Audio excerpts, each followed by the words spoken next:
on, you guys? It's Sam from CameraLegend.com. Y'all didn't think I would be back this early, did you? Neither did I, to be honest with you. But today is Thanksgiving, so I'm here to wish you guys in the United States a very happy Thanksgiving, and for those around the world, happy holiday season. I am here for a reason today, because the day after today is Black Friday, and you know what that means. Camera time. Toy time.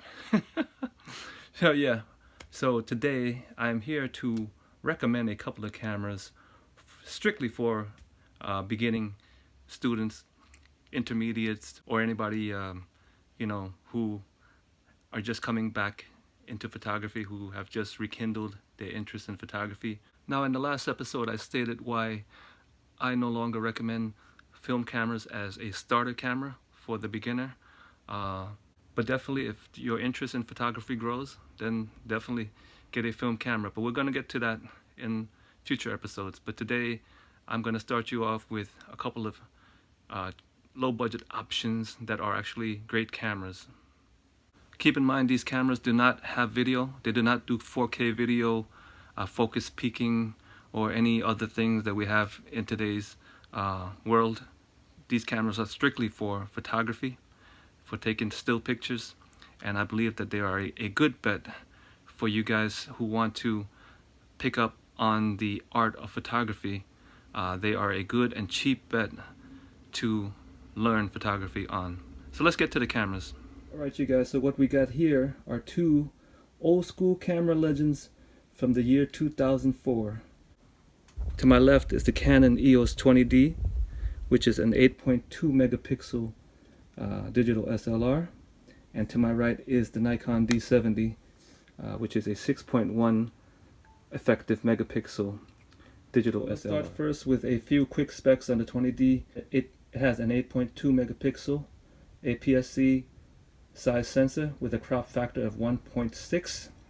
So this 50mm lens right here on the 20D actually becomes an 80mm, which would put you in the portrait territory. Let's take a look around. The old school LCD, not bad actually. This camera has basically all the modes you need: aperture priority, shutter priority, manual, as well as a few others. The ISO range is from ISO 100 to ISO 1600. Keep in mind that this is definitely well before the era of ISO 500,000 and up, so you're not going to get anything like that with this camera. But this camera takes actually very sharp pictures, and if you're shooting, especially in the low ISO range, you're going to get some great shots. Do not be scared by the low megapixel count. I have shot portraits with this camera that will reveal every pore depending on the lens, so do not worry so much about the megapixel count. You can easily blow the images up 8x10, 13x19, and if you have a really great shot, you could probably even go to 20x30. So do not be scared by the low megapixel count. The camera has a shutter speed range of up to 1/8000th, which is actually a professional level specification, even though this camera came in as a mid-tier or enthusiast camera. The flash sync is also a standard 1/250th, which is standard on professional cameras. So definitely this camera is more than capable of the things that you may want to do with it. Okay, next up we have the Nikon D70, also released in 2004, has a 6.1 megapixel APS-C sensor with a crop factor of 1.5. Right now I have on it the original kit lens, which is the 18 to 70mm lens, which was the lens that was introduced with the D70. On the D70 with the crop factor, that comes out to about a standard 28 to 105mm lens, zoom lens in full frame equivalent. Okay, now just as with the Canon EOS 20D, do not be afraid of the low megapixel count. This is actually a very great sensor. They've used it in a lot of cameras afterwards. And the 6.1 versus the 8.2 megapixels are basically nothing really, nothing to worry about. Anyway, this camera has a top shutter speed also of 1/8000th, which is actually, as I said, up there in the professional level, despite the fact that it was actually introduced as a mid-tier or enthusiast model. This camera also has an ISO range of ISO 200 to 1600, and you can get 3200 by boost extended mode. Now, as I said, with these cameras, you're not going to get the kind of noiseless images at high ISOs like what you get with today's cameras. But to be honest with you, I kind of like the grit for black and white images, so don't let that scare you. Anyway, just as with the 20D, you can make nice large prints out of these cameras depending on your lens and your subject, you know, the whole picture. So do not be afraid of the low megapixel camera. There's another version of this camera called the Nikon D70S, which is basically an upgraded version. Basically, the main difference really is that the S version has a larger LCD. This is 1.8 inches, I believe, and D70S has a 2-inch. Really not a big difference. But either way, if you can get the D70S for the same price, go for the S. The D70 has one very unique feature.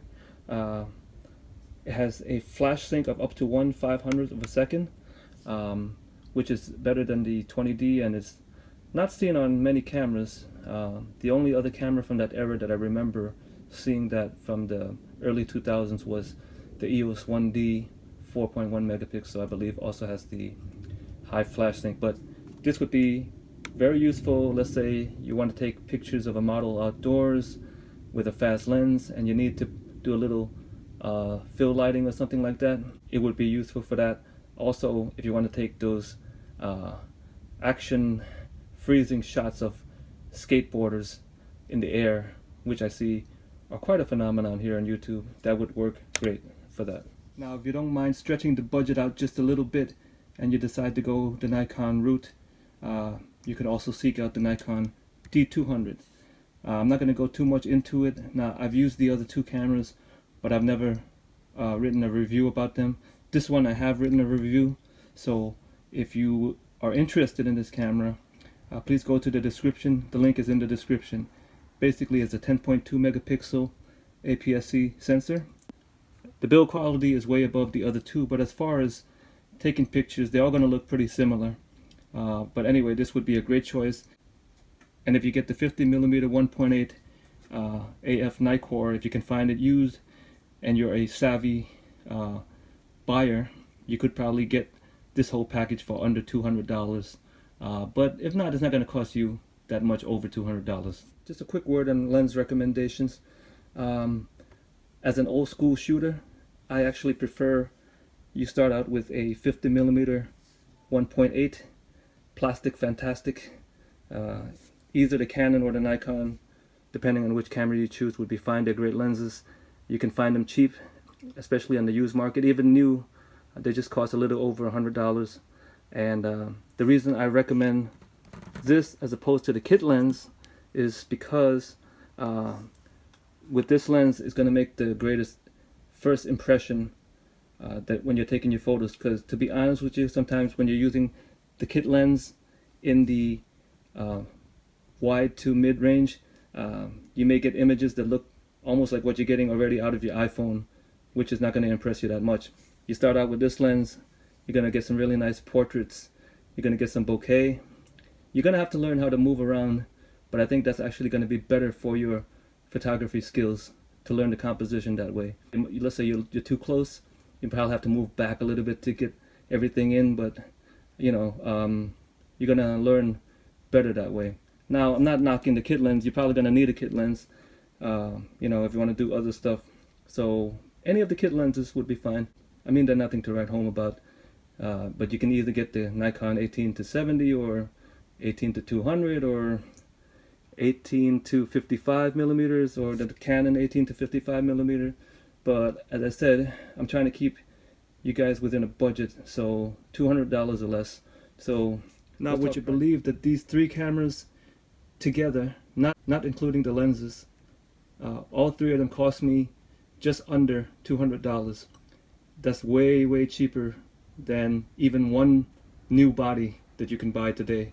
You know, one new DSLR or new mirrorless. You're not going to even be able to get a great camera for that price if you bought it brand new today. Alright, so let's talk prices. The Canon 20D on the used market, the prices are trending anywhere between $30 to $70. And same with the Nikon D70. You can also find them anywhere from $30 to $70 maybe. So I wouldn't pay any more than that for them. The D70S, sometimes you'll find it anywhere from $35 to $90, but for me I would just take the lowest one you can get. As long as your dealer gives you a return on these cameras. These cameras generally do not have a lot of problems, but since they are older, sometimes you'll find error messages or the autofocus is not working, something like that. Sometimes the D70 gets sticky around here. That's not really a problem, but if there's an electrical problem, I would send it back right away. Back in 2004, when I actually bought these cameras individually, I shudder to think what I paid for these cameras, to be honest with you, and what they cost nowadays, but such is digital. Alright you guys, so I hope that was helpful to at least some of you.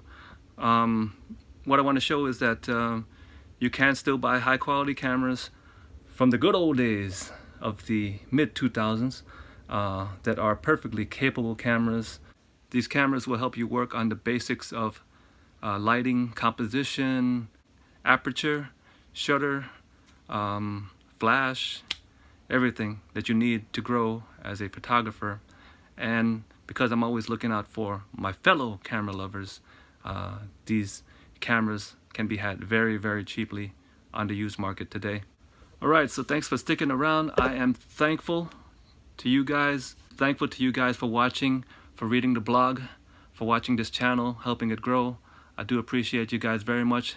I wish you guys a safe and happy holiday season, and I will catch you guys next time on the CameraLegend.com YouTube channel. The CameraLegend.com YouTube.